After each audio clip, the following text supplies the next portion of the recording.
ધોરણ 12 વિષય વાણિજ્ય વ્યવસ્થા અને સંચાલન પાઠ નંબર 8 નાણાકીય સંચાલન બાકી છે. ત્યાંથી જોઈશું આપણે મૂડી માળખાને અસર કરતા પરિબળોમાં ગઈકાલે આંતરિક પરિબળો વિશે જોઈ ગયા. આજે આપણે જોવાના છે બાહ્ય પરિબળો. તો બાહ્ય પરિબળોમાં આપણે જોઈએ મૂડી બજારમાં તેજી મંદીની પરિસ્થિતિ. તો મંદીના સમયમાં રોકાણકારો વ્યાજની સ્થિર આવક માટે ઇક્વિટી શેર નહીં પરંતુ ડિબેન્ચરમાં રોકાણ કરવાનું પસંદ કરશે. જ્યારે તેજીના સમયમાં ઊંચા ડિવિડન્ડની અપેક્ષાએ રોકાણકારો ઇક્વિટી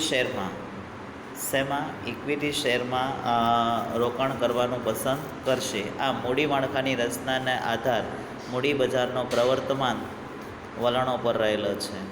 તદુપરાંત આપણે જોઈશું બજારમાં પ્રવર્તમાન વ્યાજનો દર. તો બજારમાં પ્રવર્તમાન વ્યાજનો દર ઊંચો હોય તો ઇક્વિટી શેર બહાર પાડવાનું ભંડોળ મેળવવાનું વલણ ધરાવે છે. કયા શેર? તો કે ઇક્વિટી શેર જે છે એનું બહાર પાડી ભંડોળ મેળવવાનું વલણ ધરાવે છે. કારણ કે ઓછીની મૂડી પર વ્યાજની ચૂકવણી વધુ ચૂકવણી કંપનીઓ માટે બોજારૂપ બને છે.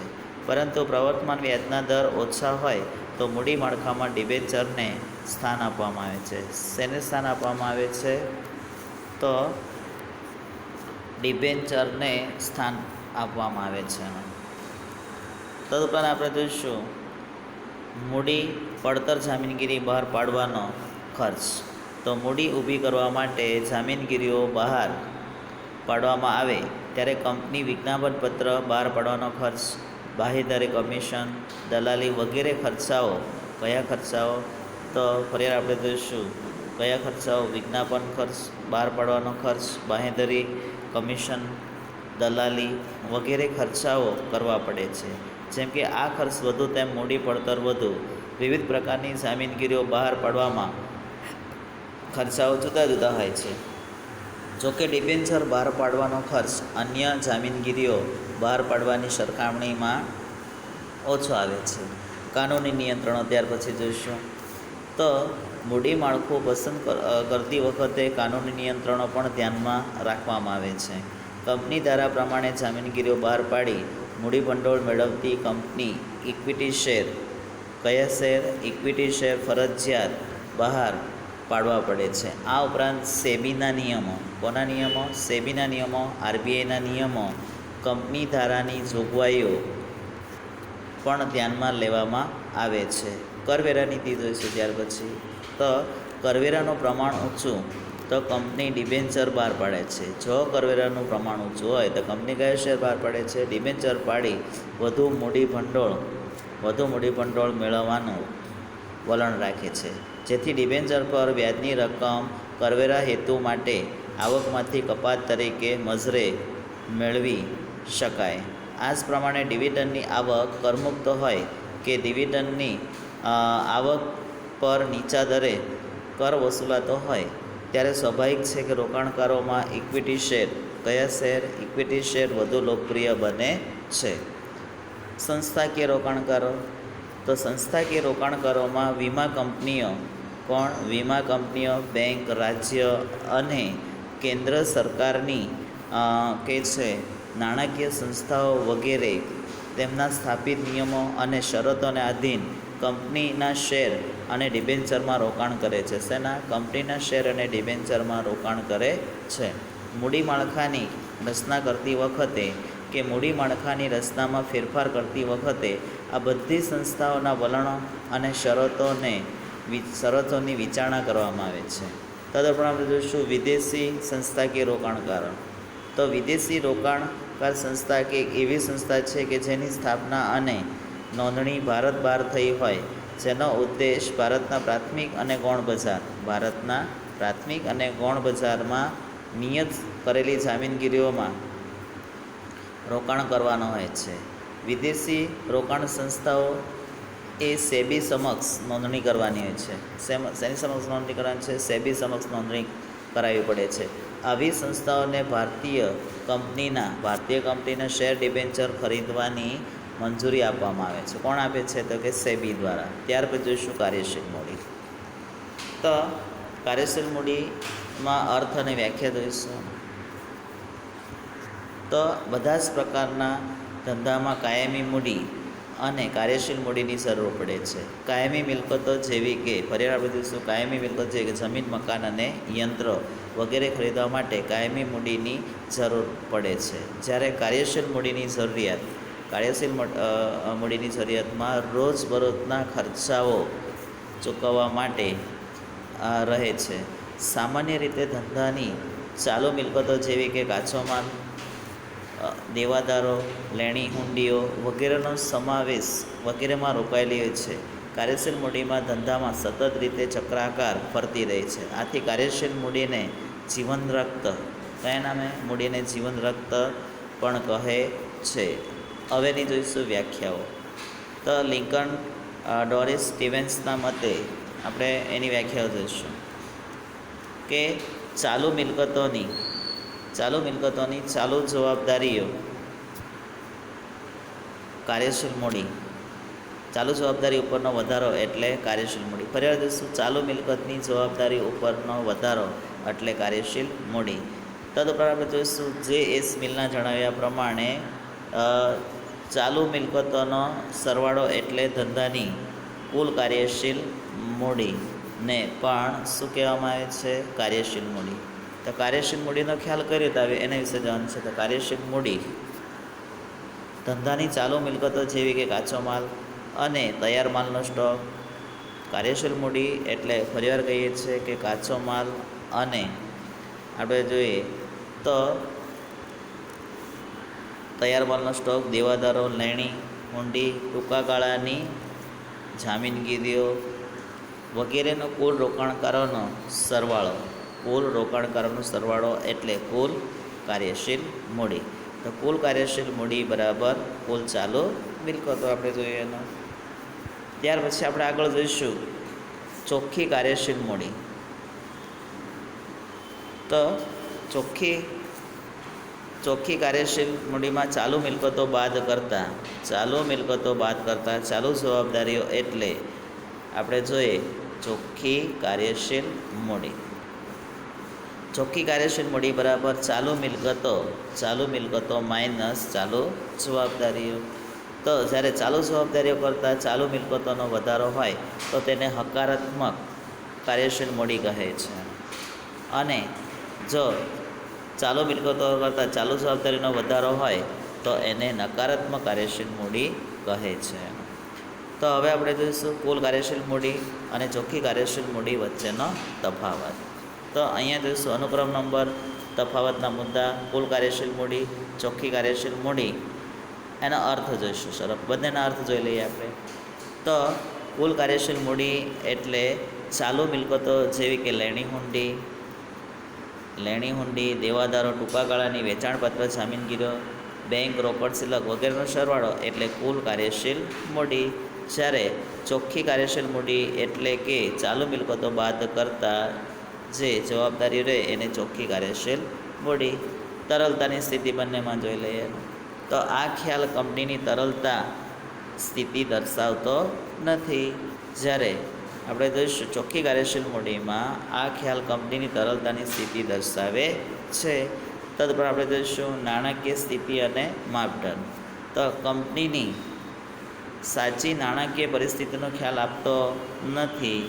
જ્યારે ચોખ્ખી કાર્યશીલ મૂડીમાં અહીં આપણે જોઈએ કંપનીની સાચી નાણાકીય પરિસ્થિતિનો ખ્યાલ આપે છે. ચાલુ જવાબદારીઓનો વધારો આપણે જોઈશું.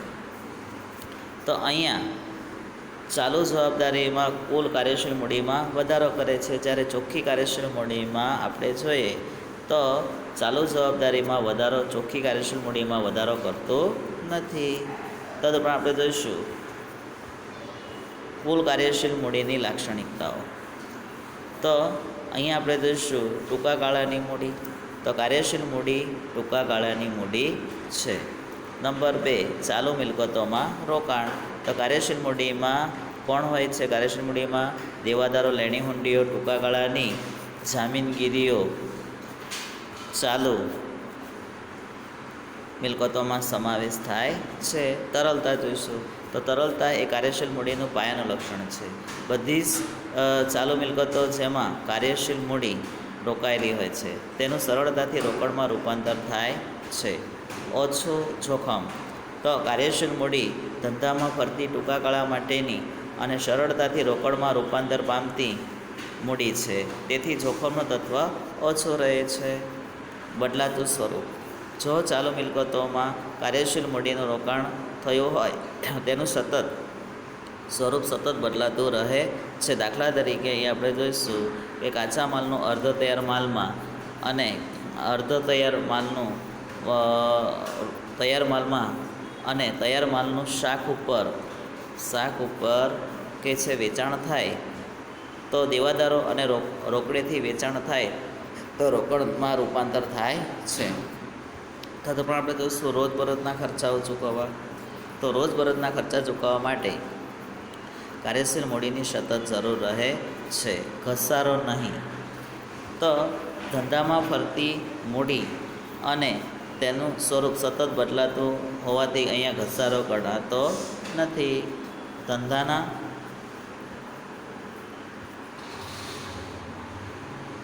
ધંધાના પ્રકાર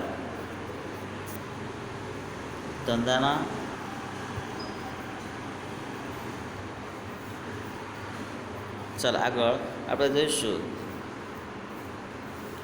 ધંધાના પ્રકાર અને સ્વરૂપ પ્રમાણે ફરજિયાત તો કાર્યશીલ મૂડીની જરૂરિયાત ધંધાના પ્રકાર અને સ્વરૂપ પર આધાર રાખે છે. આથી દરેક ધંધામાં તેનું પ્રમાણ જુદું જુદું હોય છે. ત્યાર પછી આપણે જોઈશું કે કુલ કાર્યશીલ મૂડીને અસર કરતા પરિબળો આપણે જોવાના છે. તો એમાં ધંધાનો પ્રકાર અને સ્વરૂપ જોવાનું છે. તો કાર્યશીલ મૂડીની જરૂરિયાત ધંધાના પ્રકાર અને સ્વરૂપ પર આધાર રાખે છે હોય તો અહીંયા આપણે જો આધાર રાખીએ છીએ. દાખલા તરીકે વેપારી એકમનો મોટા પ્રમાણમાં માલનો સ્ટોક રાખવો પડતો હોય અને શાક ઉપર વેચાણ કરવું પડતું હોય તો તેમને કાર્યશીલ મૂડીની વધારે જરૂર પડે છે. શેની જરૂર પડે છે? કાર્યશીલ મૂડીની વધારે જરૂર પડે છે. ઉદ્યોગના સ્વરૂપ પ્રમાણે કાર્યશીલ મૂડીનું પ્રમાણ બદલાતું રહે છે. દાખલા તરીકે આપણે જોઈશું કે ગેસ એજન્સી કંપની વિદ્યુત કંપનીઓમાં ઓછી કાર્યશીલ મૂડીની જરૂર પડે છે જ્યારે ધંધામાં વધુ કાર્યશીલ મૂડીની જરૂર પડે છે. ધંધાનું કદ આપણે જોઈશું તો જેમ ધંધાનું કદ નાનું તેમજ કાર્યશીલ મૂડીની જરૂરિયાત ઓછી રહે છે અને જેમ ધંધાનું કદ વ્યાપ વધારે તેમ કાર્યશીલ મૂડીની જરૂરિયાત વધારે રહે છે. ઉત્પાદન ચક્ર કાચા માલની ખરીદી અને તૈયાર માલનું ઉત્પાદન થાય તે બે વચ્ચેનો સમયગાળો એટલે શું કહેવામાં આવે છે? ઉત્પાદન ચક્ર. તો કાચા માલની ખરીદી અને તૈયાર માલના ઉત્પાદન થાય તે બે વચ્ચેનો સમયગાળો એટલે ઉત્પાદન ચક્ર તરીકે ઓળખવામાં આવે છે. ઉત્પાદન ચક્રનો ગાળો લાંબો હોય તો કાચા માલ અને અર્ધ તૈયાર માલમાં કાર્યશીલ મૂડી રોકાયેલી હોય છે. કઈ મૂડી રોકાયેલી હોય છે? કાર્યશીલ મૂડી રોકાયેલી રહેતી હોવાથી જરૂરિયાતનું પ્રમાણ વધારે રહે છે. દાખલા તરીકે જોઈશું સુતરાઉ કાપડ અને શણ ઉદ્યોગમાં ઉત્પાદન ચક્રનો ગાળો લાંબો હોવાથી વધુ કાર્યશીલ મૂડીની જરૂર રહે છે. જ્યારે બેકરી અને ડેરી ઉદ્યોગમાં ઉત્પાદન પ્રક્રિયાનો સમયગાળો ટૂંકો હોવાથી પ્રમાણમાં અહીંયા ઓછી કાર્યશીલ મૂડીની જરૂર પડે છે. તદુપરાંત જોઈશું ઉત્પાદન નીતિ અને માંગનો પ્રકાર. તો ઉત્પાદિત વસ્તુની માંગ એટલે મોસમી માંગ. કેવી માંગ? મોસમી માંગ હોય અને ધંધાકીય એકમ આખા વર્ષ દરમિયાન સ્થિર ઉત્પાદન નીતિ રાખતો હોય તો કાર્યશીલ મૂડીની કાર્યશીલ મૂડીની વધુ જરૂર રહે છે. દાખલા તરીકે અહીંયા જોઈશું કે ગરમ કપડાં ઉત્પાદન કરતી કંપનીઓ મોટેભાગે 12 માસ ઉત્પાદન ચાલુ રાખે જ્યારે વેચાણ કઈ ઋતુમાં કરે છે? માત્ર શિયાળાની ઋતુમાં જ એનું વેચાણ થાય છે. કાચા માલનો સંગ્રહ તો કાચા માલના પ્રાપ્તિ સ્થાનો મર્યાદિત હોય અનિયમિત રીતે કાચો માલ પૂરો પાડતા હોય કે ચોક્કસ ઋતુમાં જ પ્રાપ્ત થાય ત્યારે કાચા માલના જથ્થાનો સંગ્રહ કરવો પડે છે. આથી કાર્યશીલ મૂડી કઈ મૂડી? કાર્યશીલ મૂડીનું અહીંયા રોકાણ કાચા માલમાં મોટા પ્રમાણમાં થાય છે. કેવા પ્રમાણમાં થાય છે? મોટા પ્રમાણમાં થાય છે. તદુપરાંત આપણે જોઈએ શાક નીતિ. બરાબર, કઈ નીતિ? શાક નીતિ જોવાના. તો તૈયાર માલનું વેચાણ રોકડેથી કરવાની નીતિ હોય તો ઓછી કાર્યશીલ મૂડી. તૈયાર માલનું વેચવાનું હોય ત્યારે ઓછી કાર્યશીલ મૂડીની જરૂર પડે છે. પરંતુ શાક ઉપર વેચાણ અપનાવવાની હોય, શાક ઉપર વેચાણ નીતિ અપનાવવામાં આવી હોય તો કાર્યશીલ મૂડીની જરૂરિયાત કેવી હોય છે? વધે છે. આ જ રીતે કાચા માલ સરળતાથી શાક ઉપર મળે તો ઓછી કાર્યશીલ મૂડીની જરૂર રહે છે. જો કાચા માલની ખરીદી રોકડેથી જ કરવાની હોય, શું? રોકડેથી કરવાની હોય તો કરવી પડે તો તેમ હોય ત્યારે કાર્યશીલ મૂડીની જરૂરિયાત વધે છે. ચાલુ મિલકતોનો રોકડોમાં રૂપાંતર. તો દેવાદારો પાસેથી ઉઘરાણી ઝડપથી વસૂલી થતી હોય. શું? ઉઘરાણી ઝડપથી વસૂલ થતી હોય. તૈયાર માલનું આપણે જોઈએ વેચાણ રોકડેથી થતું હોય. શાનાથી તો વેચાણ રોકડેથી થતું હોય. લેણી હુંડીના નાણાં પાકતી તારીખ મળી રહેતા હોય તો તે પ્રમાણમાં કાર્યશીલ મૂડી અહીંયા ઓછી જરૂર પડે છે. આથી વિરુદ્ધ પરિસ્થિતિમાં કાર્યશીલ મૂડીની જરૂરિયાત વધારે રહે છે. તદુપરાંત આપણે જોઈશું સ્ટોક ચલણ દર. તો તૈયાર માલનું સ્ટોક ચલણ દરનો ઊંચો હોય, તો કાર્યશીલ મૂડીની જરૂરિયાત કેવી હોય છે? અહીંયા ઓછી જરૂર રહે છે. અને સ્ટોક ચલણ દર નીચો હોય તો કાર્યશીલ મૂડી કેવી જોઈએ છે? અહીંયા વધારે. ક્યારે? જ્યારે નીચો હોય ત્યારે, કારણ કે કાર્યશીલ મૂડી તૈયાર માલમાં રોકાયેલી હોય છે. તદુપરાંત આપણે જોવાના છે કામની કાર્યક્ષમતા. તો ઓછા પ્રયત્ને વધારે પરિણામો મેળવવા એટલે સંચાલકીય કામગીરી, કાર્યક્ષમતા, ઉપલબ્ધ સાધનોનો કાર્યક્ષમ ઉપયોગ અને બગાડ ઓછો કે દૂર કરી અને ઉઘરાણી ઝડપી બનાવીને કાર્યશીલ મૂડીની જરૂરિયાત ઘટાડે છે. તદુપરાંત કહે છે નફાની ફાળવણી. તો ડિવિડન્ડ તરીકે કરવામાં આવતી નફાની ફાળવણી રોકડને અસર કરે છે, કારણ કે ડિવિડન્ડ રોકડમાં જ ચૂકવવું પડે છે. કંપની તેના નફાનો મોટો ભાગ ડિવિડન્ડ તરીકે ફાળવતી હોય ત્યારે ધંધામાં રોકાયેલી રોકડ વધુ બહાર જતી હોવાથી કાર્યશીલ મૂડીની અહીંયા જરૂર રહે છે. તો અહીંયા આપણો પાઠ પૂર્ણ